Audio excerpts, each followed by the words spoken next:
in the last 6 months or so. And Seems that way. we're using Ethernet, so that does help. But getting back to you, you are the author of Dirty Boulevard, The Life and Music of Lou Reed, which, as I said, David, I bought as a consumer. And you also edited Patti Smith on Patti Smith Interviews and Encounters. And now you've done Sonny Rollins, an exhaustive biography of him. You choose very complicated artists to document. I'd say so. I'm fascinated by the stories. It starts with the music, but then when I read more about their life stories, I just become captivated by it. It's a journey that they all went on, and it's one that I was hoping to document because it moved me. And I figured that if I relate to it in some way, that many other listeners do as well.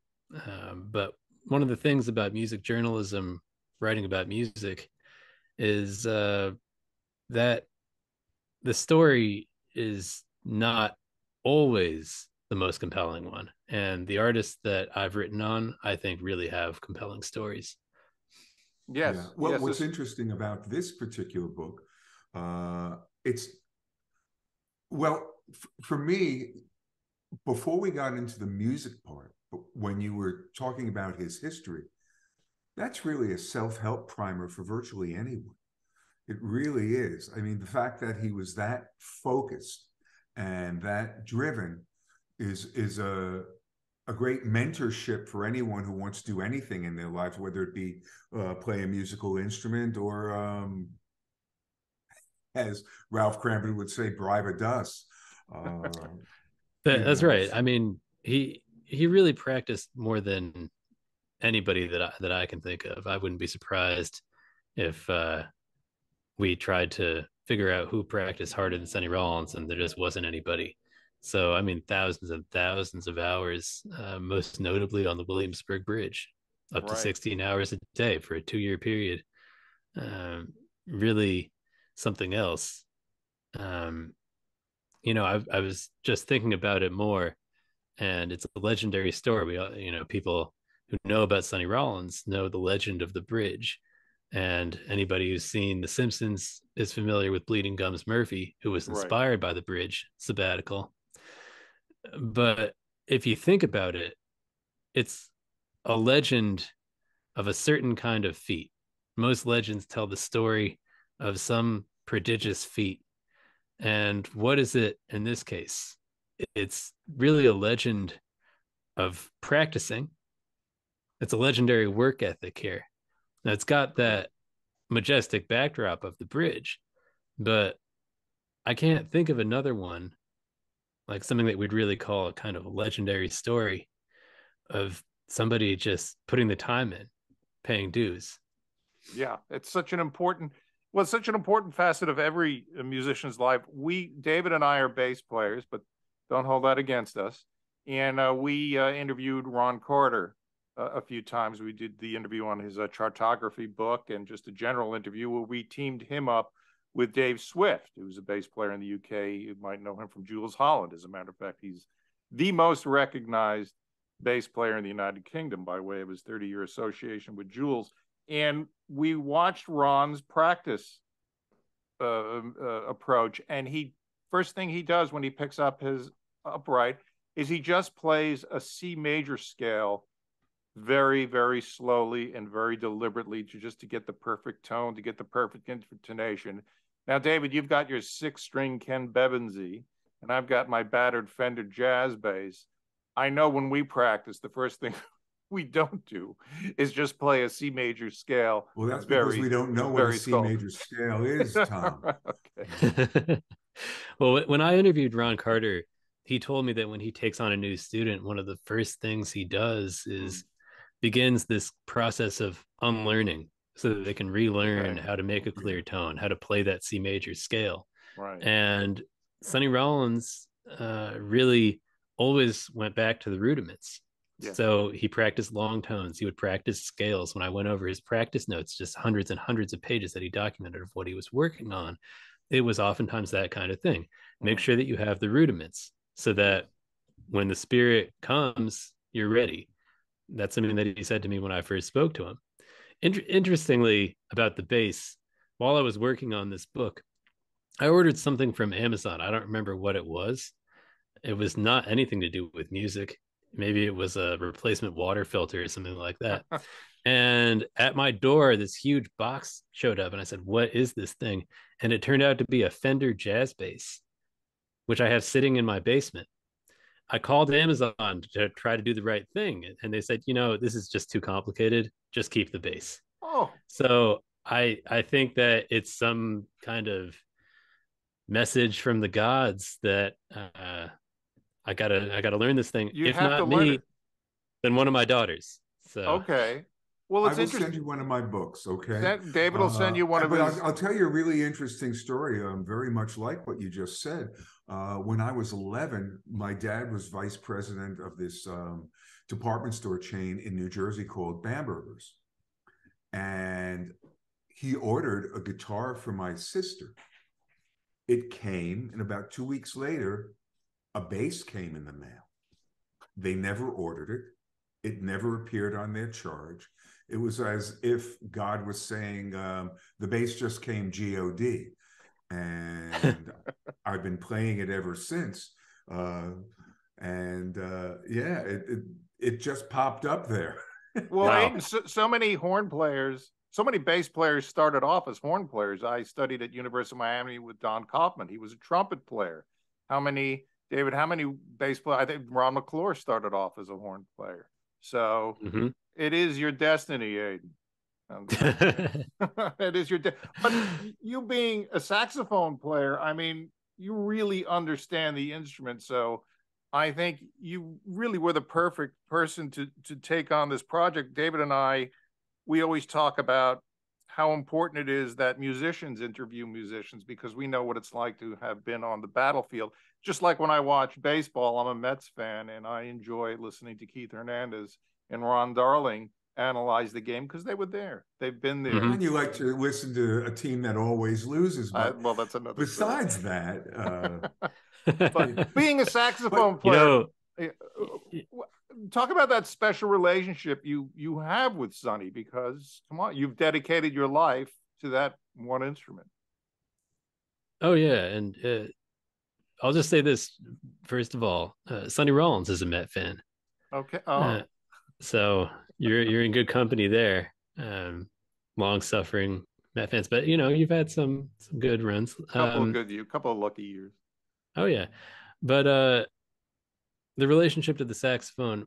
I mean, I do think it gives a different perspective because um, as a saxophone player, I know how hard it is to do what Sonny Rollins did. Yeah. No, I mean, I think it's obvious to anybody who's heard him, but just technically to achieve what he would do on, for example, there are these two songs that he plays on an album called Tour de Force, Be Quick and Be Swift. Hmm. And it's about the fastest that anybody's ever played. And he can just do it. And oftentimes he's able to articulate the notes. He can tongue the notes regardless of the tempo. So it's something that I can appreciate as a saxophone player. It's similar as bass players. You have a different insight into what Jaco Pastorius could do. Let's say Sure. I hear it and I know that he's a virtuoso, but I don't know exactly how hard it would be to do that. At least not yet. yeah. It, but Well, after my yeah, book, you'll be, able to start taking on gigs. Maybe Ian Hunter lives down the road from me, so I'll give him a call and see maybe you could redo Alien Boy. so I'm on it. I'm on it. But you but know something, Aidan? I yeah. think one of the interesting things, and we talk with saxophonists about this, is that here is a chunk of metal and a reed. And you can tell the difference between Gato Barbieri, Albert Eiler, John Coltrane, Sonny Rollins immediately. And it's that same chunk of metal. That to me Mhm. is truly remarkable. Oh yeah, and Sonny worked hard to develop that sound. I mean, anybody who has one of these uh, iconic sounds, John Coltrane or Eiler, as you mentioned. I mean, they worked hard to develop these sounds, and to coax that sound out of a tiny piece of wood and keep that thing vibrating is not easy. So you can hear Sonny's sound develop if you go back and listen to some of those early recordings. If you listen to Miles Davis' Paper Moon, for instance, you'll hear some of these squeaks that Sonny had early on.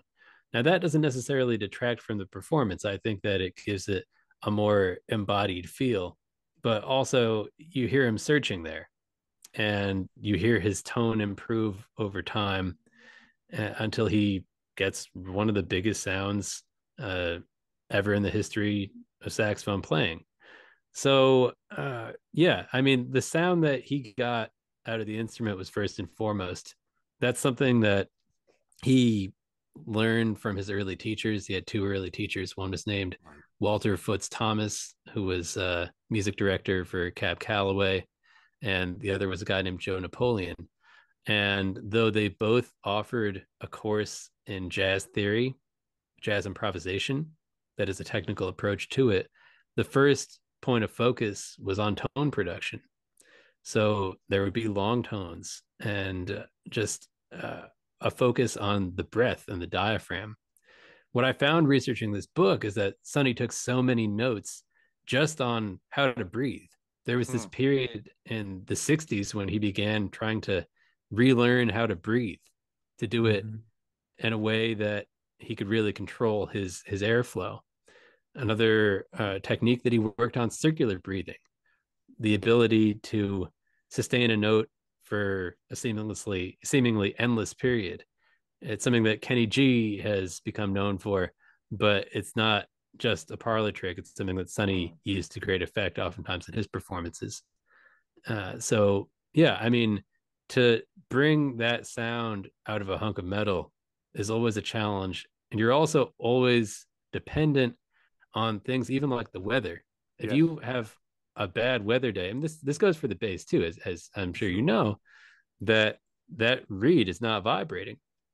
So, you know, it's something that all wind players have to contend with. And but Sonny always managed to get that sound.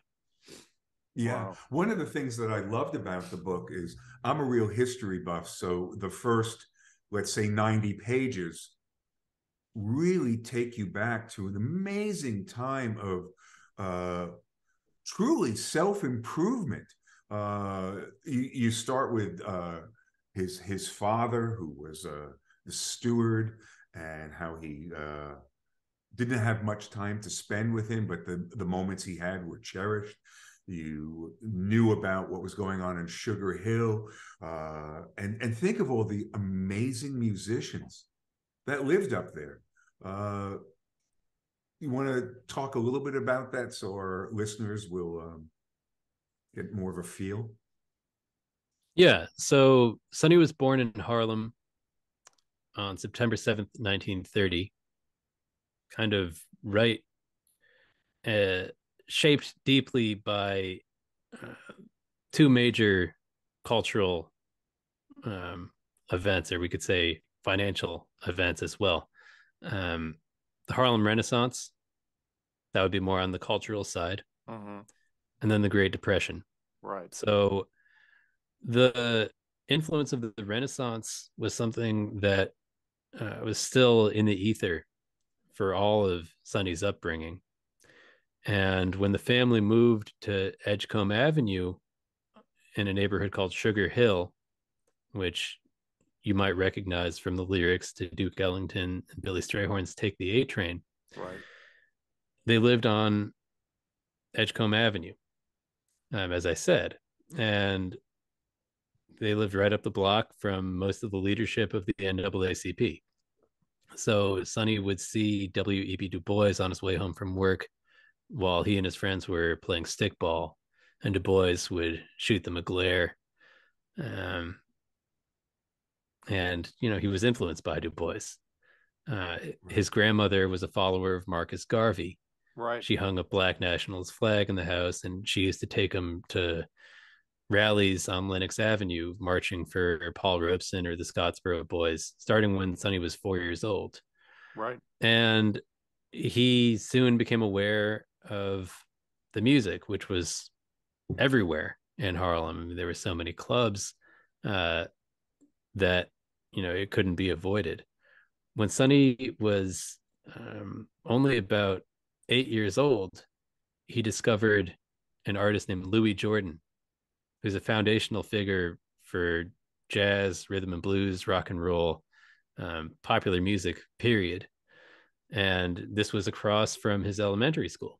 He saw this glossy headshot of Louis Jordan, who had this band called the Timpani Five, and they did tunes like Choo Choo Boogie or Ain't Nobody Here But Us Chickens. And Jordan had this gleaming saxophone that captivated Sonny, and he knew he had to get a horn. So his mother scraped together the money and bought him his first saxophone. And I guess we could say the rest is history, but of course there was a lot more to it. Sure. But yeah, growing up in Harlem, he still feels so lucky to have had that experience, to get the musical education that he got at the Apollo Theater every week, and to see Coleman Hawkins riding around town in his Cadillac, to be able to knock on the door of a drummer like Denzel Best or a saxophonist like Eddie Lockjaw Davis, whether or not they answered, was just an unbelievable experience for him. That he and his friends could be following Charlie Parker around the neighborhood, and get to learn from him. That Mary Lou Williams was right in that neighborhood.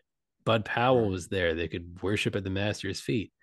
Uh, it was this moment when, uh, the way Sonny thinks of it, he was very fortunate to come into the world.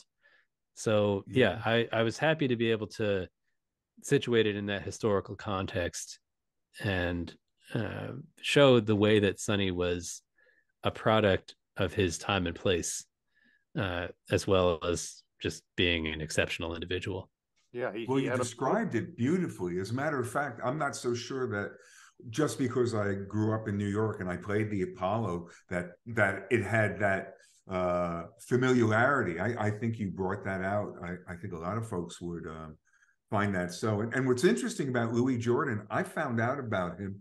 I just gotten off tour 1990 and got back from Germany, and I picked up this book by Arnold Shore called Honkers and Shouters. And he Mm-hmm. did a chapter on Louis Jordan. I said, I got to find out about this guy. And I tell you, that make an interesting book for you to to write on the life of Louis Jordan. There's so much to tell. As a matter of fact, I don't know if you knew, but he gave Charlie Parker an alto of his, and Hmm. about a week later, he saw it in a porn shop. Wow. Wow. Yeah, I don't know if I did know that story. That's yeah. really something. Do you know the Uh, story about oh, what is it um oh gosh, the one he had to give Fleecy more the Good Times Roll. mhm. Apparently, he came home late one night, and Fleecy, who he was married to at the time, had had enough. She stabs him, Hmm. and so suffice it to say, they divorced, and part of the divorce was she was given credit on at the Good Times Roll. So I've always said that Wow. Fleecy fleeced Louis. Yeah. No, I mean, Jordan has an incredible story, and Sonny revered Louis Jordan, who, like I said, I mean, I think he's a foundational figure for all popular music that came to follow. If you listen to Chuck Berry's Johnny Be Good, that opening riff, that iconic opening riff, comes from Louis Jordan's Ain't That Just Like a Woman. Hmm. So, you can connect Chuck Berry and Sonny Rollins through Louis Jordan right there. Right, and of course, because it was post-war, big bands were way too expensive, except for Duke Ellington, to put together. So there really isn't much difference between Louis Jordan's band and Charlie Parker's band. Mm-hmm. Yeah, in terms of the instrumentation, but I think Yeah, that I exactly. think Sonny would also say that they're part of the same lineage. Really, he doesn't Oh, like without a to doubt. differentiate Yeah, in that way. yeah, yeah. It's Yeah. good stuff. When And you then, know, of course, with Coleman Hawkins, uh, Body and Soul. We'll play that during our show so that the audience will get a chance to listen to that. But if I recall in the book, you were saying something to the effect that Sonny would wait outside his door. Uh, Oh yeah, well, in 1939, Coleman Hawkins released Body and Soul, which was a standard at the time, and everybody knew it. But what was unique about what Coleman Hawkins did is that he didn't play the melody. He right. just improvises over the harmonic progression, which nobody had done in that way until Hawkins did it. Surprisingly, it became a hit, and Sonny first heard that on jukeboxes in Harlem. And he had to hear as much of it as he could. So he sought out every Coleman Hawkins record that he could find. There was something more cerebral about what Hawkins was doing there. He was articulating changes that other players were not aware of in the music. So, in addition to getting every Hawkins record that he could get his hands on, Sonny also picked up a headshot by the photographer James J. Kriegsman, glossy headshot. He liked to collect these in kind of like a scrapbook, I guess. And he took the Hawkins headshot to Hawkins' apartment, which was probably about a 10-minute walk from where Sonny lived. And he decided to wait outside for Hawkins to come home because eventually he'd have to come home. And eventually he did. So that's when Sonny met Coleman Hawkins. He was just a little kid. I think for that reason, Sonny has always had a soft spot for up and coming musicians who are Mm, fans of his. sure. Now, 20 years wasn't there later, a similar situation you wrote about? um, yeah, with Sonny, and well, Yeah, there's a number. I mean, we could talk about David S. Ware is a brilliant saxophonist who met Sonny when he was about 15 or 16 years old, and Sonny became a very important mentor to him. And another one would be Pee Wee Ellis, the music right. director for the James Brown band, um, who wrote "Say It Loud, I'm Black and I'm Proud." Pee Wee Ellis first met Sonny Rollins just kind of on the street on a street called Music. They used to be known as Music Row in New York, 46th Street, Mm-hmm. and he asked him if he could study with him. And Sonny said, "Well, you can't study with me, but we can practice." And every week, Pee Wee Ellis would take a plane from Rochester Right. to New York, and he would practice with Sonny. And Sonny did teach him quite a bit, even if Sonny didn't think of it that way. I guess Sonny's always learning himself as well.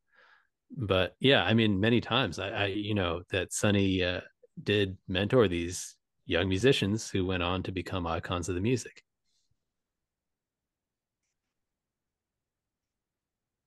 Oh, did we get stopped? Okay, wait, I froze for a No, second. Okay, everything's fine. there we go.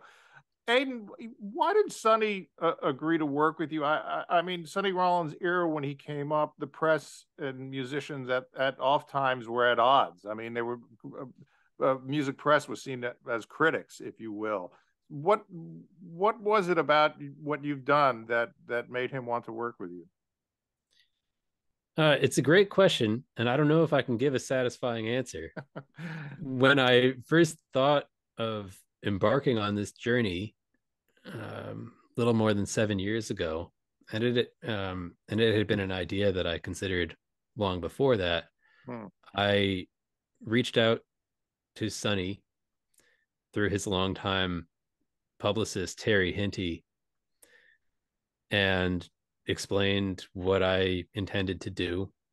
That it would be a biography, as in not an autobiography, so not a memoir, not an as told to book, Right. but that I didn't want to do it if he would have no involvement. So that I wanted to be able to ask him questions and fact check and have his participation as much as possible. And I was surprised that the word came back that he was okay with it. Now, I don't know if Sonny realized at the time that I would spend 7 years on the project and that it would be more than 700 pages long. But what was it that I did? I couldn't really say. It was except for just that I approached him honestly, explained what I was doing. I wanted to get his approval before I began, Sure. and just took it one day at a time, really. So when I did reach out to Sonny, I didn't have a contract for the book yet. I wasn't sure I would even ever publish it or what it would become. This was in advance of applying for a fellowship at the Leon Levy Center for Biography at the CUNY Graduate Center. Now, you might hear that name, Levy, and think we must be related. Well, let me tell you, I pronounce it Levy. Okay. No relation that I know of. Um, but Gary Giddens was running the center at that time. And when I got a call from him a few months later saying that you've been accepted for the fellowship, I mean, it was like I almost had a heart attack, honestly. I was shocked. And I thought that was the moment that I knew I would be doing this book. Up until then, I wasn't sure. And even then, I wasn't sure who the publisher would be or exactly what shape the book would take. And really, I wasn't sure the extent of Sonny's involvement in the book practically until it went to press. Now, I mean, he was involved all throughout the process, but every time it was, well, we didn't have any contract exactly as to what it would be. So, I was just grateful that he wanted any involvement at all. And, it was an honor to be able to speak with him for it. Yeah, sure to have. And Lucille and he were saved everything, right? I mean, you really that's had right. You That's had right. primary source. Not only did you go from Schoenberg Center, right, for research for Black culture. I mean, you went to the Max Roach collection in the Library of Congress, and I guess the Carl Smith collection. But you had Sonny himself and Lucille. Oh yeah. So yeah. I did an enormous amount of archival research for this book. In addition to a collection from a jazz journalist and presenter named Randi Hultin, who was Norwegian. That was at the National Library of Norway in Oslo. I was at the Jazz Institute Darmstadt in Germany. And there were many others. Some people provided material during the pandemic. Those two archives in Europe, I was able to visit on the last real trip that my wife and I took before our first child was born. So that was nice. But the most important archive for this book was Sonny's own archive. And when I began the project, I knew that it existed and that it would become available at some point at the Schomburg Center for Research in Black Culture in Harlem, only a couple blocks from where Sonny was born. I wasn't sure when, and I hadn't seen it. It had not been processed yet. And because the process had begun, it was not available to researchers at that time. So I had to rely on the reports of other researchers and archivists who had been involved in that process, in that like acquisition process. And I'd heard differing accounts. Some people said, "Oh, it's really not that much." Other people said, "Oh, it's pretty good." And when I finally got in there at the library, I was blown away by how extensive this was. Now, I can't say that he kept everything, but I mean, almost everything. it's thousands and thousands and thousands of documents. It took me months just to look at everything that was in it. Wow. And then to just live with it for years uh, was, you know, really a blessing. Uh, I kind of figured out a way to decipher what was going on in a lot of this archival material because I don't think at the time he was always aware that this would become a matter of public record. Mm. So some notes would just be jotted down here and there. It wouldn't be dated a lot of the time, but through context clues, I would be able to figure out exactly what he was talking about. Like, oh, is this a letter to Jerry Mulligan about a recording session that he did with Thelonious Monk? Okay, when would that be? Okay, so now we can see that this is the approximate date of this journal entry. Um, Something like that would be saved because Sonny did drafts of many of his letters. Oh, He interesting. would keep a draft of the letter. Um, yeah, and you can see him working out the wording of things. He turned out to be a really just a prolific writer. He wrote these essays, most of which were not published anywhere. Right. It would be kind of like a journal entry or also an essay, and he did this really all throughout his career. He was also a prolific letter writer. So some of that material came out of the archive at the Schomburg and some of it not. I got in touch with a guy who had this said I found out that he had a letter from Sonny in 1961 during his bridge sabbatical right before he came down from the Williamsburg Bridge. And I Right. thought, well, what is this going to be?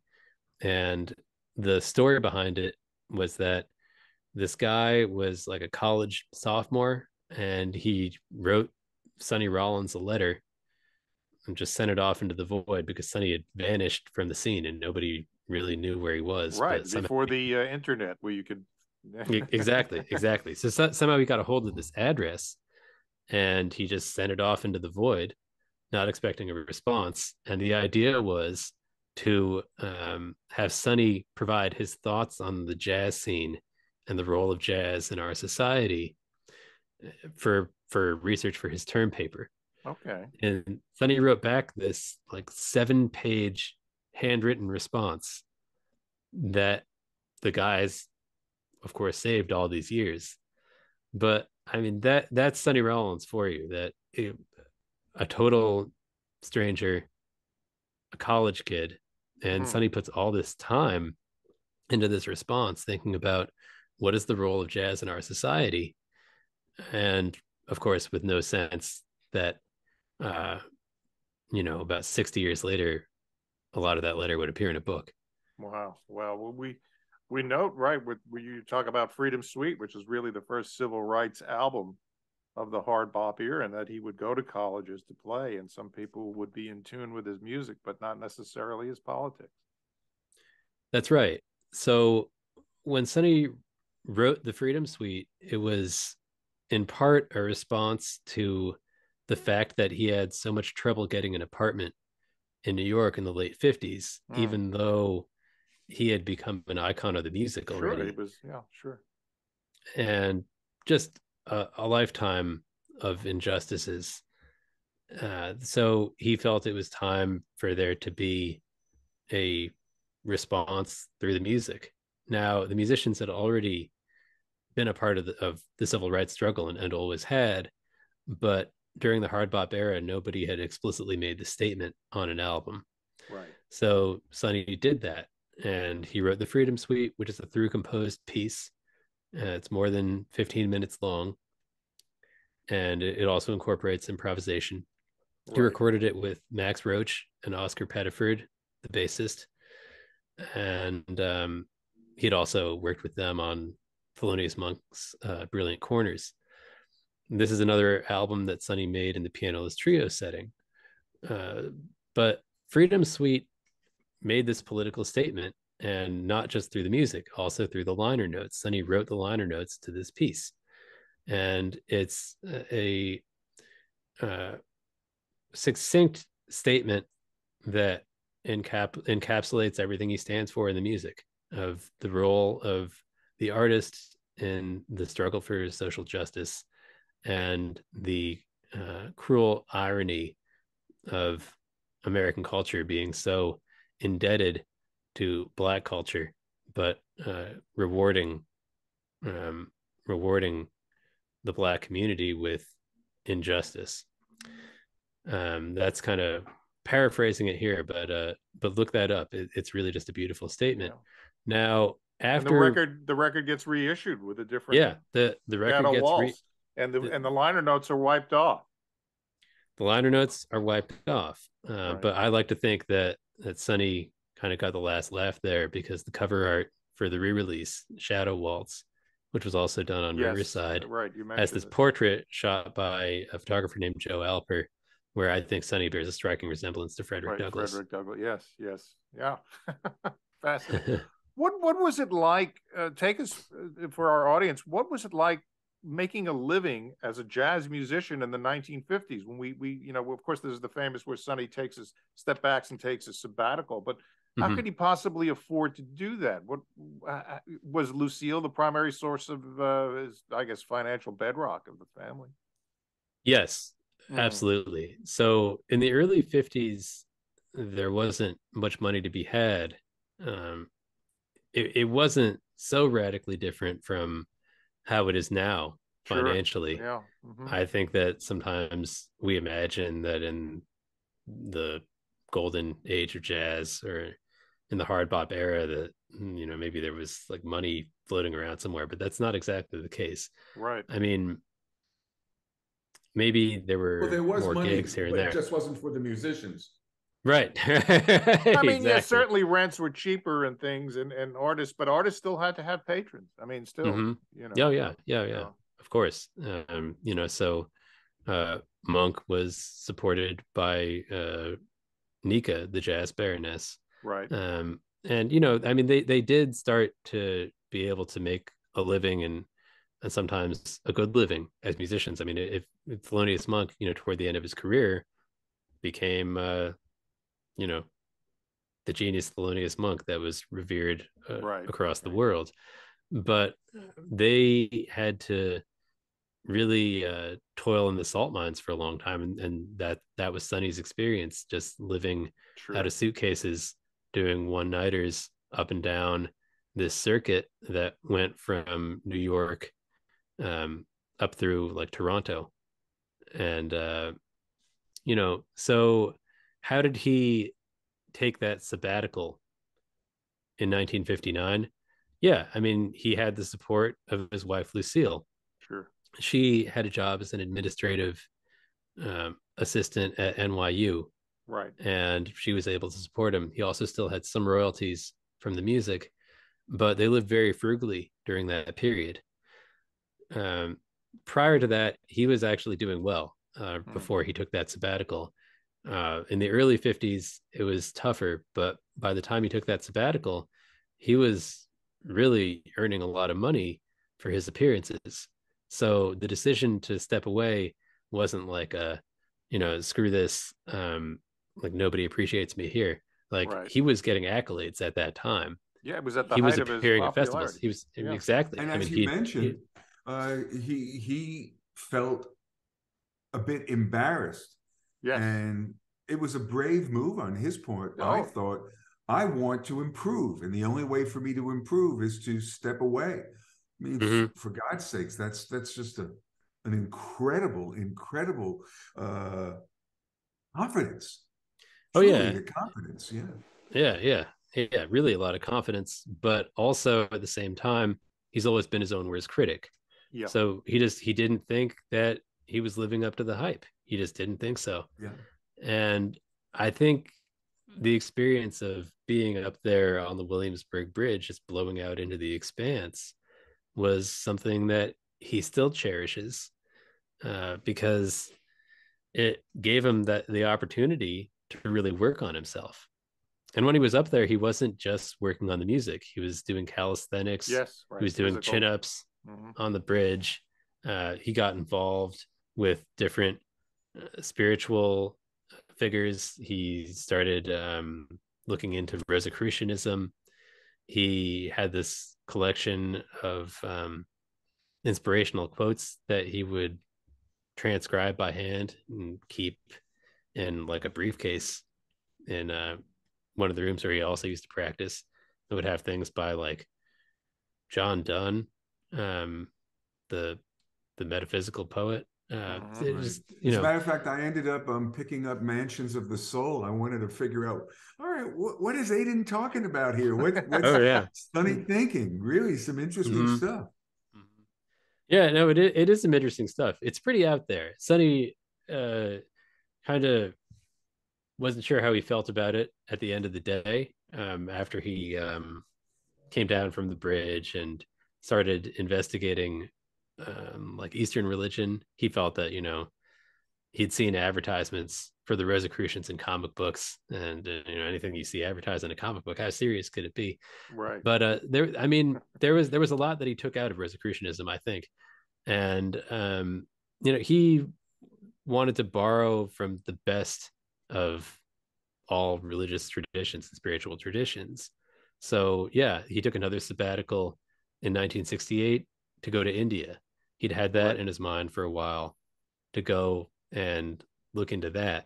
So he spent about 5 months in an ashram, um, studying with this Swami out there. The ashram was run by a Swami named Chinmayananda, and the ashram is still there. It's called Chinmaya Mission.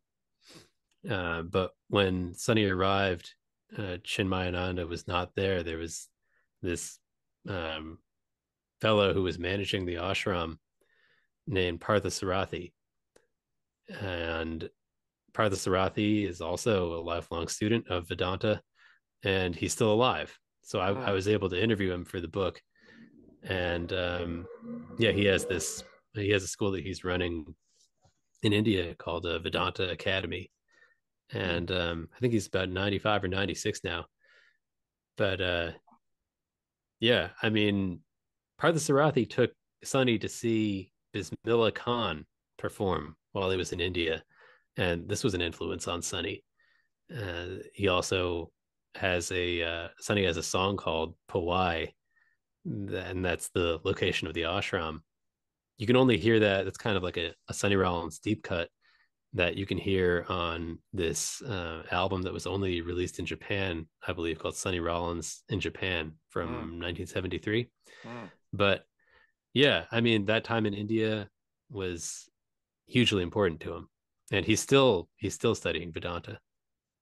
Okay, and then of course the '60s had to be an even tougher time for jazz musicians because it's the rock era, you know, and right, jazz, right, exactly. Even though so much, it was a tremendous era artistically in jazz. It really must have bottomed out because you had rock clubs, and you know, up until the time Bill Graham started booking jazz acts with rock bands, but that didn't happen until really the end of the '60s and into the '70s. Right.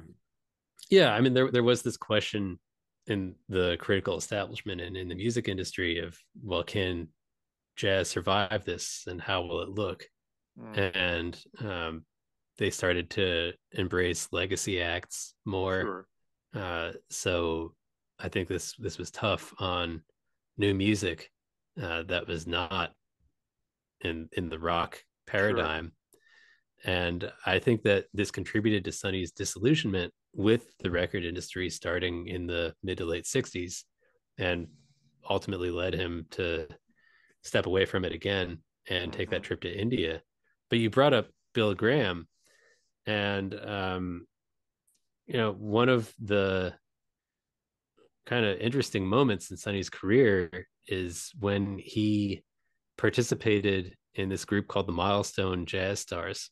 Okay. And the idea was to put together a jazz supergroup that in no way was doing fusion, and organize a tour that would go to different venues that mostly did rock concerts. And you know, Bill Graham was involved with this, and it was a hit. They released an album based on that afterwards, but I mean, they were selling out these concert halls. This was in the late 70s with Ron Carter, McCoy Tyner, and Right, I the remember. drummer Al Foster. Yes. Um, so yeah, I mean that was kind of an answer to this commercial question of is there still a market for jazz? And of course there always was, but it's not the same size, but it's there. It is, And and it is, and I was exposed to jazz. I mean, I came up of age in the '70s, so I was exposed to Sonny Rollins. One of the reasons why was he had an electric bassist, Bobby Cranshaw, and I could never figure out. Wow, he's an old jazz guy. He was an old jazz guy in the '70s, and that he would opt for an electric bass player, which was pretty bold. I thought, or was it, David? You thought it was a matter of economics? Yeah, I thought to have an upright traveling with you would be an expensive thing. And was I right or was I wrong? um I don't think it was an economic decision, and many people were disappointed to see Sonny playing with an upright bassist. Of course, the bassist was Bob Cranshaw, who also Sure, who plays upright? Yeah, he plays upright too. yeah, sure, yeah. Cranshaw had some kind of injury at some Oh, point, and okay, he couldn't really do upright anymore. okay, So he switched to electric, and Sonny wanted to use Bob Cranshaw. I mean, they had okay. this 50 Long year relationship. relationship Yeah. that, I mean, Cranshaw was really the rock in the band. Yes. And if you wanted to play upright, if you wanted to play electric, then, that would just be what it would be. But So that's I what think appealed many, to me as a young person yeah. because now you can actually hear the walking bass lines. They weren't Mm-hmm. buried in the mix. I mean, now we have remastered CDs so we could hear everything. And then I Right. saw a video of Bobby Cranshaw with Sonny towards the end of Bobby's life, and he was playing an extended range. He was playing a 5-string Mm-hmm. electric. So yes, so for a young musician myself in the '70s, I saw Sonny with Bob Cranshaw. I think it was at the Calderon Concert Hall. And yes, wow, he's got an electric bass player. Okay, so we can do this. Yeah. I mean, I think many people thought that it was a response to commercial pressures that, Okay, oh, Sonny wants to play with a backbeat now. And, right, he wants like a funk bassist with him. But it did allow him that expanded range. sure. But I mean, I think really it was just that Cranshaw was playing electric. And I mean, Yeah. it's not like Cranshaw was the only electric bassist that Sonny ever performed with. Right, right. But, that's kind of how it started. Mm. Yeah. And You know, interesting that you were we. saying something about rock music, and it's interesting. We're interviewing Richard Colota next week. He just did the Holy Ghost Albert Eiler book, Yeah. which I suggest you read. It's fascinating. And in the beginning of the book, he says it's interesting how many rock guitar players were really in love with Albert Eiler. Mm-hmm. And we'll get Mm-hmm. more into that, with that interview. But for me, and so when Bitches Brew first came out, I was listening to a lot of electric music, but it gave me, and a lot of musicians, a lot of people, they went backwards from there Right. to the kind of blues, to the sketches of Spain, and so what. Mm-hmm. So I was working at this record store right by Carnegie Hall called The Record Hunter. And the manager was moving to Mexico, and he had this stack of records. So the very first Sonny Rollins record I heard was Our Man in Jazz. Hmm. And he also had East Broadway Rundown. Mm. So my first immersion in Sonny was pianoless bands. Right. And I obviously went back from that, the Bridge, Way Out West. Those were like my 4 biggies. Mm-hmm. And it's interesting because, obviously the name of the book is Saxophone Colossus, which is the album that came out in '56. And when you put the record on for the first time, it sounds like it's pianoless at the beginning, uh, he always had that non-harmonic sort of, as you're saying, changes kind of thing. And what was interesting to me about in really studying your book, the Coleman Hawkins and the Sonny Rollins, they were much more changes oriented in terms of arpeggios and such, which really is the way bass players should think. I've always thought that bass players, a C major scale is really C, E, G, B, D. It's all in thirds. Right. Because that's how you articulate what you're doing. So in its own way, Sonny was really trailblazing something that became the norm. Oh yeah, for sure. And just thinking about Sonny versus Train, uh, you know, Sonny was quoted as saying that he thought that students of the music might do better to follow Coltrane because you could distill what he was doing to certain exercises or formulas.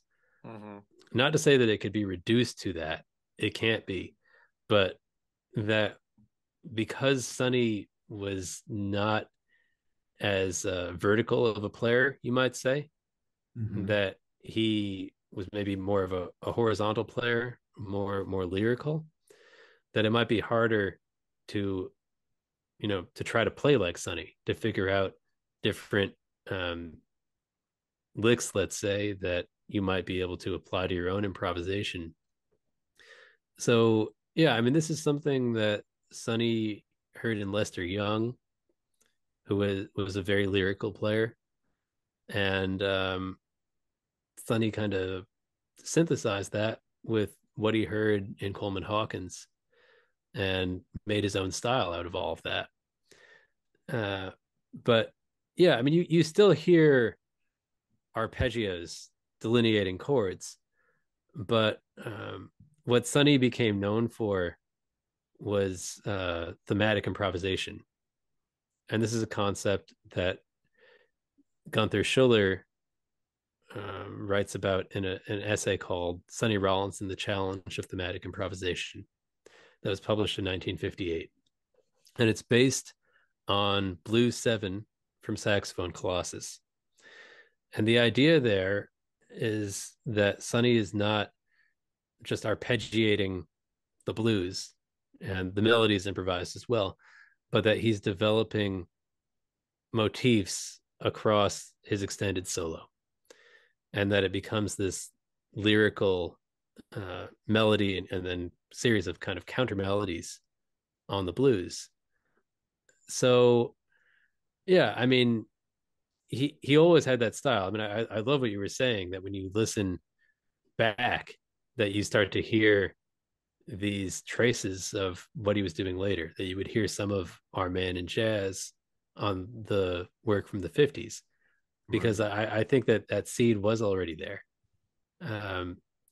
But yeah, I mean, he was always a melodic player. He always wanted to learn the lyrics to the standards that he played. He became known for interpreting the Great American Songbook, and he felt it was important to learn the lyrics. If you listen to this outtake from Way Out West that's on one of the recent reissues, you hear him talking about that and singing part of I'm an Old Cowhand. I definitely wanted to bring that up with you because I don't remember where the interview was, but someone asked Lester Young, how come you play the way you do?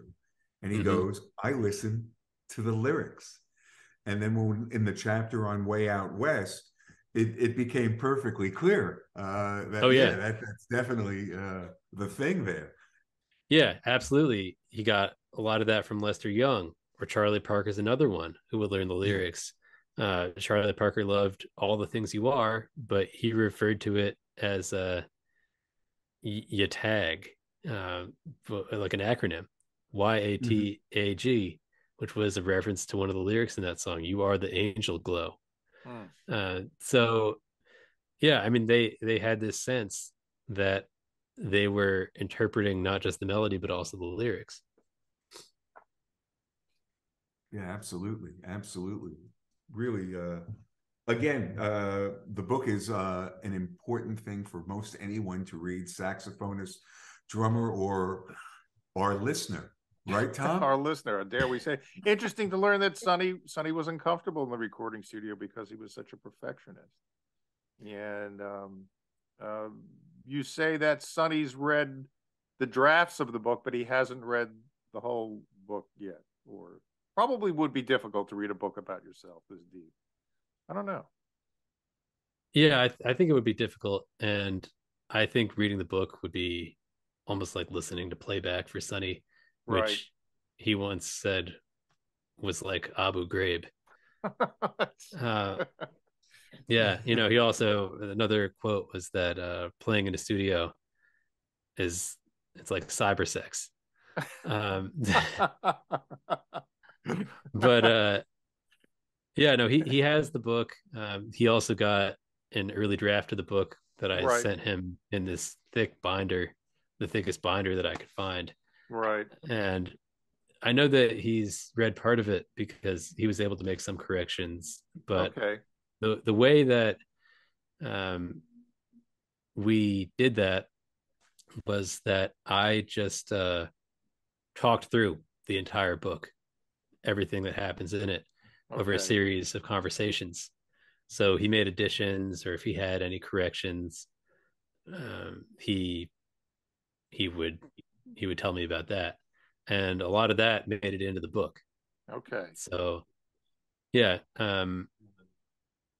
yeah, I doubt that he'll read the whole thing cover to cover. I mean, that might be kind of like you know, the Albert Brooks movie, Defending Your Life. Yes, probably. Excellent analogy. Well, what do you hope readers come away with when they read this book? I know the Lou book was a little bit controversial. I saw some pretty nasty things written on Amazon. I enjoyed the book. I People don't like to have their heroes. There's the myth separating the myth from the fact. Mm-hmm. And that's what journalism is supposed to do. Okay, we don't see very much of it anymore, but that's what journalism is supposed to do. And you present the facts and let the people decide for themselves. That's what journalism is supposed to be. What do you think people are going to come away with? What do you want them to come away with from this book? Well, I hope that they see how hard Sonny worked throughout his life. That he was somebody who always was striving to improve. That he's still striving to improve. That he's always learning. Um, I want them to get a sense of this great music that he made Right. and how hard he worked at it. So, the book starts with the rhythm and it ends with the idea of learning. Those are kind of the first and last words of this book.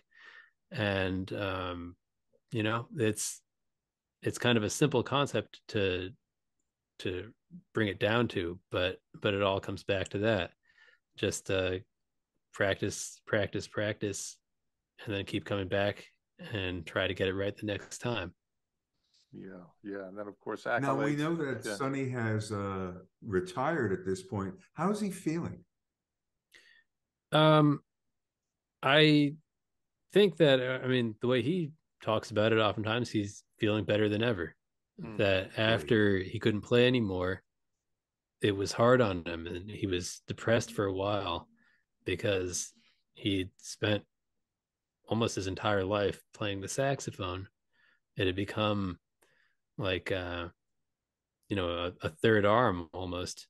It had become a part of him, and to have to give that up was like losing a part of yourself.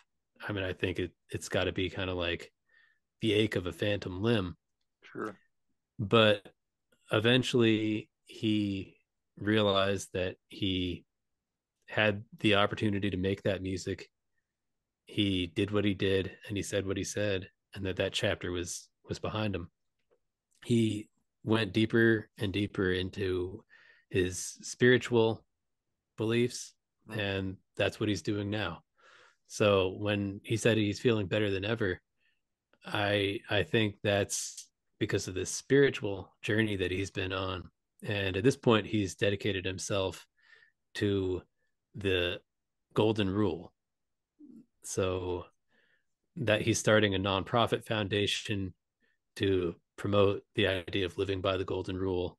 Right. And that's something that I see him continuing to do. And when he talks about the great musicians that he performed with, um, like Charlie Parker, Thelonious Monk, he says that they live by that that was really something that was important to them, and it's something that's important to him.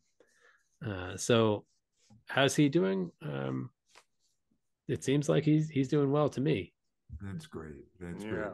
It's funny you say that about the golden rule, because when I don't know how long ago it was, but I said if we all followed the golden rule, there'd be no 10 commandments. Right, right. You know. Mm-hmm. Mm-hmm. All right. Well, Aidan, thanks for being a guest. Yeah, thanks for having me. We'd love to talk about the Lou book as well. I know that we'll have you was back on for that if you'd like. Yes, and 7 years. Yeah. That's a real accomplishment to have to keep at that and to have this amazing book out after all that hard work. Yeah, thank you. It was kind of a biblical journey, 7 years. And dare I ask you, what is your next project, or is it too early to tell? Too early to tell. Too early to Okay. tell. Yeah. Well, think about Louis Jordan. I'd love to read that. All right. I'll think about that one. I'll think about it. Yeah. All right, Aidan. Well, thanks for taking your time. Sorry we started a half hour late. I live on the Upper East Side of Manhattan, and there's just no moving up here. It's between the city bike lanes and all the construction that's going on up here. It's just. Oh, I understand. Where in New York are you? I'm not in New York. Oh, you're not in New York? No, I'm in Lancaster, Pennsylvania. Wow. Can you see trees and sky there? Yeah, I'm looking at trees and sky right now, actually. So we moved here a couple of years ago. Okay. After more than a dozen years in New York, but I still work in New York. Okay. Yeah. So yeah, I'm up in Connecticut. We have more llamas than people here. I like it very much. Where in Connecticut? I'm up in Litchfield County, Woodbury, Connecticut. Oh, okay. Yeah, no, I'm from West Hartford, Connecticut. Oh, okay. Good point. Yeah. Okay. All right, Aidan, be well. We'll shoot you an email when this is going to broadcast. I think we've got 2 more episodes of Mark Myers, who just wrote another fabulous book, Anatomy of a Song. Mark, he's fun. And then we'll hope to sell some Sonny Rollins books. Okay. All right, great. Well, thanks so much for having me. All right, and be well. Bye-bye. Okay. Take bye. care.